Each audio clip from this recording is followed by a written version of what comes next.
एक जमाना था तब टेलीग्राम, पोस्ट कार्ड, अंतर्देशी पत्र अथवा इस तरीके के संचार माध्यम बहुत कम हुआ करते थे। यानी कॉर्डलेस का जमाना था। नज़दीकी संचार व्यवस्था के लिए पुलिस या सुरक्षा एजेंसी उसका इस्तेमाल कर। धीरे धीरे संचार क्रांति आई, टेलीफोन जो है लगातार आगे बढ़ा, लेकिन जब मोबाइल आया तो मोबाइल का क्रांति युग शुरू हुआ। यानी अब जो है प्रिंट मीडिया, इलेक्ट्रॉनिक मीडिया, संचार के कोई भी साधन है, डिजिटल मीडिया या सोशल मीडिया, सारे एक ही प्लेटफॉर्म पर आ गए हैं। यानी पूरी दुनिया ग्लोबल विलेज बन गई है। सूचना तंत्र जो है पल भर में सूचनाएं एक स्थान से दूसरे स्थान तक आप भेज सकते हैं, लेकिन साथ ही बुराइयों का अंबार भी लेकर के आई है। आज सोशल मीडिया के प्लेटफॉर्म पर इतनी अश्लीलता परोसी जा रही है, इतनी जो है वेश्यालय जैसी चीजें दिखाई जा रही है कि लोग देख करके जो है हैरान है। आपको बता दें कि ना लोगों को सुरक्षा की चिंता है, ना इज्जत आबरू की चिंता है, ना सामाजिक व्यवस्था की चिंता है, ना देश दुनिया छोटे बड़े की चिंता है। सब लोग मिल करके कैसे उनको लाइक, शेयर, व्यू मिले अथवा कैसे उनको डॉलर की कमाई हो। सोशल मीडिया की क्रांति आने के बाद में print media, electronic media, TV channel, जितने बड़े राजनेता, जनप्रतिनिधि, सरकारों, सबके हैंडल है। यानी सूचनाओं का आदान प्रदान करने के लिए अपने साधन ढूंढ लिए अपने साधन ढूंढ लिए, उनके माध्यम से वो अधिकृत जानकारी देते हैं। अब जो है कितना भी बड़ा अखबार हो, टीवी चैनल हो, डिजिटल मीडिया, सारे सोशल मीडिया प्लेटफॉर्म पर आ गए हैं। यानी उनके जो अकाउंट है सोशल मीडिया पर है, और नियम नहीं होने के कारण साधारण से साधारण आदमी सोशल मीडिया पर अपना अकाउंट ओरिजिनल या फर्जी कैसे भी बना सकता है। सोशल मीडिया की जो कंपनियां हैं, उन कंपनियों ने केवल इस तरीके के ऐप जारी किए, टूल जारी किए, ऐसी जो वेबसाइट जारी की कि कोई भी, हमारे पास कंटेंट नहीं है, हमारे पास कर्मचारी नहीं है, हमारे पास किसी प्रकार की कोई सामग्री आपको देने के लिए नहीं है, आप अपनी सामग्री तैयार कीजिए, कुछ भी अपलोड कीजिए, उसके बदले के अंदर आपको लाइक, शेयर, कमेंट मिलेंगे, इस वीडियो के साथ ही आपको पैसे भी मिलेंगे। लोगों ने लाइक, शेयर, कमेंट के चक्कर में वीडियो में व्यू ज़्यादा कैसे मिले, इसमें धीरे धीरे अश्लीलता ने स्थान ले लिया। यानी इस तरीके को माने तो ये वेश्यालय जैसी स्थिति सोशल मीडिया की हो गई है। मतलब आपके परोसने के लिए कुछ भी जो है वो दिखा सकते हैं। यानी जैसे जैसे फैशन का दौर चलता गया, तन से कपड़ा घटता गया, आप कुछ भी दिखाइए, और एक क्यों पूरा खानदान मिलकर के दिखाइए, पूरे खानदान में कंपटीशन कीजिए, सब अकाउंट बनाइए, और जिसके पास जो है वो दिखा करके आप व्यू बटोर सकते हैं, डॉलर कमा सकते हैं, पैसे कमा सकते हैं, और उनके बाद में कह सकते हैं कि हमारा शरीर है, हमारा अकाउंट है, हम कुछ भी करें। ये जो नैतिकता का पतन हुआ है, इससे सामाजिक ताना बाना टूट गया है। क्योंकि ऐसे बहुत सारे देश थे जिसमें पहले से नग्नता थी, फूर्ता थी, अश्लीलता थी, लेकिन भारत जैसा सभ्य देश जिसमें एक कपड़े पहनने का सलीका था, एक ढंग था, मान मर्यादाएं थी, हमारी संस्कृति थी, इन सब में फूर्ता ने घुसपैठ की है। अब अगर हाल ही दिनों की आप देखें, घटनाओं को अगर आप देखें, तो किस तरीके से लोग ज्ञान बांट रहे थे कि युद्ध नहीं हो रहा है, फिर शुरू हो गया तो युद्ध शुरू क्यों हो रहा है, और सीज फायर हो गया तो फिर लग गए कि सीज फायर क्यों हुआ। यानी लोग सोशल मीडिया पर आपस में लड़ रहे हैं, टीवी एंकर इतने जोश में बोल रहे हैं कि जैसे टीवी से बाहर गिर जाएंगे। यानी वो ऐसे युद्ध कर रहे हैं, रात रात में किसी भी देश को तबाह कर देते हैं, घुसपैठ कर लेते हैं। ऐसे लोगों को भी मिसाइल के साथ बांध करके डिपोर्ट करना चाहिए, ताकि वहां की सूचनाएं वो जो है धरातल की रिपोर्ट कर सके। मतलब सोशल मीडिया पर आप कुछ भी दिख गया, इतने ड्रोन आ गए, सीमा पार हो गया, गांव नष्ट हो गए, खाली हो गए, मोमेंट हो गया, दुश्मन देश को तबाह कर दिया, कुछ भी आपकी मर्जी है वो खबर चला दो, ताकि सबसे पहले आप इस तरीके की भ्रामक तथ्य इन खबरें कर रहे हैं, आपकी खबरें चलेगी। पूरा जगह सप्ताह भर का अगर माहौल देखें, इस तरीके की हाहाकार मची थी। सोशल मीडिया के खिलाफ लोग आवाज उठाते हैं, लोग नाराज है, लेकिन ऐसे लोगों के खिलाफ कार्रवाई अमल में नहीं आती है, जिसके चलते दूसरे लोगों को भी हौसला बढ़ता है। यानी कोई भी असामाजिक तत्व कहीं भी बैठा किसी के नाम का, जाति धर्म का, क्षेत्र का अकाउंट बना करके अराजकता फैला रहा है। उस अराजकता के पीछे मंशा होता है, क्योंकि ये टूल गैंग होती है। ये लोग मिलकर के किसी के खिलाफ वातावरण तैयार कर रहे हैं, किसी के पक्ष में वातावरण तैयार कर रहे हैं, किसी पर सोशल मीडिया के माध्यम से अटैक कर रहे हैं। यानी ये भी आतंकवाद से कम नहीं है, खेल रहे हैं, देश की असमत के साथ खेल रहे हैं। ये लोग भी आतंकवादियों से कम नहीं है। लोगों का सुख चैन इन्होंने छीन लिया है, न दिन में चैन से रहने देते हैं, न रात में चैन से सोने देते हैं। ऐसे लोग लगातार सोशल मीडिया पर भ्रामक जानकारियां फैला रहे हैं। अगर देखा जाए तो कंपनियों ने कहा कि आप अपने पास क्या कंटेंट है, उस कंटेंट को आप अपलोड कीजिए। लोगों ने, किसी ने हंसी मजाक के वीडियो बनाए, कॉमेडी के बनाए, खबरों को प्रसारित किया, अश्लीलता को प्रसारित किया, अथवा इस तरीके की कोई भी वीडियो किसी के साथ घटना का पोर्न साइट पर भी बेचने का व्यापार और चलन चल पड़ा है। यानी इस तरीके के लोग, इस पर सेंटर जो है उसमें भी इस तरीके के काम हो रहे हैं। मतलब अश्लीलता परोसी जा रही है इस पर सेंटर के नाम पर, फिर वहीं बैठ करके सब लोग हफ्ता खाते हैं, उसको धार्मिक स्थल घोषित कर देते हैं। हफ्ते रिश्वत में इतनी ताकत है कि उसका नाम, स्थान, पैसा सब बदल जाता है। उसके बाद उन्हीं वीडियो को पोर्न साइट पर बेच करके लोग पैसा कमा रहे हैं। मतलब नैतिकता का पतन हो गया।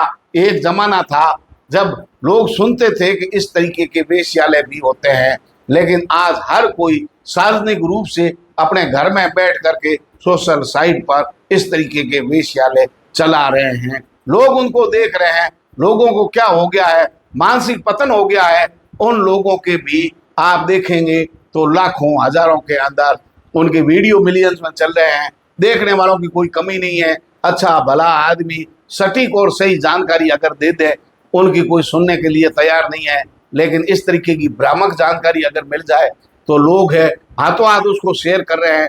जानकारी नहीं है, पता नहीं है, तथ्य नहीं है, प्रमाणिकता नहीं है, सटीकता नहीं है, फिर भी लोग उसको लगातार आगे शेयर कर रहे हैं। ऐसे लोगों को बल मिल रहा है। लोग बेवकूफ है, कुछ भी डालो चलेगा। इस चक्कर के अंदर भ्रामक जानकारियां देश हित के लिए खतरे से कम नहीं है। हम सीमावर्ती इलाके के अंदर बैठे हैं। बार बार सरकार और प्रशासन के आदेश आने के बावजूद भी लोग जो है हद से ज्यादा जाकर करके उनकी लोकेशन, स्थान, फोटो, मोमेंट सब बता रहे हैं। यानी दुश्मन देश को बैठे बैठे पूरी जानकारी, लोकेशन ट्रेस हो रही है, फोटो, स्थान, वहाँ की जानकारी पूरी वहाँ बैठे बैठे मिल रही है। आजकल सैटेलाइट के फोटो आ गए, जानकारियां आ गई, और सोशल मीडिया अकाउंट जो है किसी ने भी फर्जी बना दिया। आए दिन इस तरीके की लोग सैन्य सूचनाएं लीक करने के लिए पकड़े जाते हैं। यानी सपोले जो है हमारी आस्तीन में ही बैठे हैं, कहीं ढूंढने की जरूरत नहीं है। लेकिन सोशल मीडिया ने सारी हदें पार कर दी है।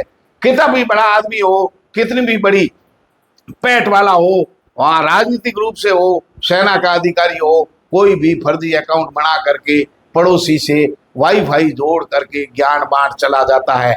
यानी सबसे आसान काम है, अगर आपको ज्ञान देना है सोशल मीडिया पर आप किसी को भी प्रमाण पत्र दे सकते हैं, ज्ञान बांट सकते हैं, और बिना मांगे सलाहकार आप बन सकते हैं। सबसे आसान तरीका, वाईफाई वाला आपके पास मोबाइल है, नहीं तो आप पड़ोसी का ले सकते हैं। सिम आपके नाम की है तो ठीक है, नहीं तो फर्जी सिम से आप जीमेल, ईमेल से आप अकाउंट बना सकते हैं।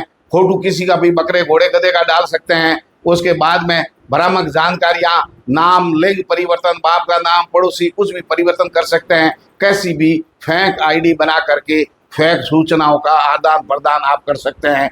घर बैठे किसी को भी प्रमाण पत्र दे सकते हैं, देश के प्रधानमंत्री को सलाह दे सकते हैं, सेना अध्यक्ष को सलाह दे सकते हैं, विदेश नीति पर विश्लेषक बन सकते हैं। बहुत आसान तरीका है, केवल कुछ भी नहीं करना है। अगर सरकार की ओर से कोई आदेश आ जाए कि रक्तदान की जरूरत है, इस संकट की घड़ी में स्वयं सेवकों की जरूरत है, वॉलेंटियर की जरूरत है, उस क्षेत्र में से 2 लोग भी आगे नहीं आते हैं। लेकिन गांव ठिकाना पता नहीं क्या क्या लिखा हुआ, हजारों आईडी है, उस गांव की आपको मिल जाएगी, जाति और धर्म की आपको मिल जाएगी, पुराने से पुराना वीडियो आप उठा करके उनके पास आ जाएंगे। सारी जानकारी है डालने का एक ही मकसद है कैसे हम ज्यादा से ज्यादा इस तरीके की हेट सामग्री परोसें, अश्लीलता परोसें, ताकि लोगों तक ज्यादा से ज्यादा जाए। यानी चंद लाइक कमेंट शेयर के चक्कर के अंदर हो सकता वीडियो चल जाए, कुछ डॉलर उनको मिल गए, लेकिन उन्होंने आत्मा बेच दी है। कहीं का फोटो लगा दिया, किसी का सिर लगा दिया। एआई ने तो और भी ज्यादा नुकसान किया है। यानी कुछ भी हो सकता है, कुछ भी किया जा सकता है। केवल कितनी भी लोग नीचे गालियां लिख दे, कमेंट कर दे, लेकिन ये इतने बेशर्म है कि इन्हें शर्म तक नहीं आती। ये कुछ भी परोस सकते हैं, कैसा भी परोस सकते हैं, यहाँ तक कि अपने खानदान को भी परोस सकते हैं। इनको केवल लाइक कमेंट शेयर मिलने चाहिए, ये कुछ भी कर सकते हैं। ये स्थिति बड़ी भयावह है सोशल मीडिया पर। सोशल मीडिया के खिलाफ ज्ञान बांटने वाले सलाहकार भी चाहते यही है कि लोग सोशल मीडिया पर उनको देखें, क्योंकि यही एक प्लेटफॉर्म ऐसा रह गया है जिस पर टीवी भी आ गई, जिस पर अखबार, सोशल मीडिया के साथ साथ electronic media, print media, digital media, यानी पूरी दुनिया जो है सोशल मीडिया के प्लेटफॉर्म पर आ गई है। इसलिए लोग रात और दिन इसी में लगे रहते हैं कि काश हमारी बात की और कोई आकर्षण हो, हमारी बात को कोई सुन ले, हमारी पोस्ट को कोई शेयर कर दे, हमारी वाहवाही हो जाए। इसी के अंदर नेता भी लगे हुए हैं, इसी के अंदर सोशल मीडिया के हीरोज लगे हुए हैं। सारे लोग जो है सारी हदें पार करके इस पर अपने आप को शव घोषित हीरो, सलाहकार घोषित करने में लगे हुए हैं। बड़े बड़े राजनीति विश्लेषण करेंगे, असल में बेरोजगार है। खुद के बाप का नाम लिखने में भी उनको शर्म आ रही है, वो नहीं लिखते हैं, खुद के नंबर नहीं लिखते, अपनी आइडेंटिफाई नहीं देते, फिर भी ज्ञान ऐसे बांट रहे हैं जैसे उनके कमेंट से प्रधानमंत्री के फर्क पड़ रहा है। अमेरिका का राष्ट्रपति उनसे कॉल करेगा और पाकिस्तान के लोग जो है उनके कमेंट से डर जाएंगे। हमला ऐसे कर रहे हैं कमेंटों के माध्यम से जैसे दुनिया में सबसे बड़े बुद्धिमान वही है, बुद्धि कौशल वाले हैं, सबसे ज्यादा पढ़े लिखे हैं, और उनके शब्दों के तीर इतने गहरे हैं गागर में सागर भर लेंगे। उन्हें ज्ञान का सागर मान रहे हैं, गुण सागर है, इतने बड़े हैं और इतनी दरिया दिला दिखा रहे हैं कि पूरी दुनिया में लोग उनके पास सलाह लेने आए क्यों नहीं आ रहे हैं। ये दुर्भाग्य है कि ऐसे फर्जी आइडिया वालों के लोगों के पास ज्ञान लेने के लिए, सलाह लेने के लिए कोई नहीं जा रहे हैं। अपने अपने काम में लग जाइए, घर का काम कीजिए। दुनिया में अगर आपका नाम है, काम है, तो वो बोलेगा, दुनिया घर में सलाह लेने आपके पास जरूर आएगी। लेकिन फिलहाल जिस तरीके की हाहाकार सोशल मीडिया पर एक से आगे निकलने की है, देखे बिना तथ्यहीन कोई भी चीज है, हो सकता है हमारा ही कोई लाइट जल रही हो, हमारा ही ड्रोन घूम रहा हो, हमारा ही हवाई जहाज घूम रहा हो, एयरफोर्स की कोई हवाई जहाज घूम रहा हो, कुछ भी हो सकता है। लेकिन तथ्यहीन खबरें करके लोगों को भ्रमित कर रहे हैं, लोगों को डराने का काम कर रहे हैं। ऐसे लोगों के खिलाफ सख्त कार्रवाई अमल में लाई जानी चाहिए। प्रशासन के आदेश हैं, उन आदेशों की पालना होनी चाहिए, क्योंकि प्रशासन के पास जो भी चीजें आती है वो तथ्य वाली है, परखने वाली है। हमें केवल ज्ञान अगर ज्यादा है तो सूचनाएं तथ्य परख और सही प्रमाणिक सटीक जानकारी स्थानीय प्रशासन, जिला प्रशासन, शासन प्रशासन, सरकार तक, जनप्रतिनिधियों तक ये सूचनाएं जानी चाहिए, ताकि वो जो है उस बात की प्रमाणिकता करे, सही करे, तथ्य परख करे और नियमानुसार क्या हो सकता है वो करे। आपको अपने घरों के अंदर रहना है, नियमों का पालन करना है, सोशल मीडिया के ज्ञान से दूर रहना है, ये हमारी अपील है। और अश्लीलता ने सारी हदें पार कर ली, झूठ ने सारी हदें पार कर ली। ये सोशल मीडिया वेश्यालय से कम नहीं है।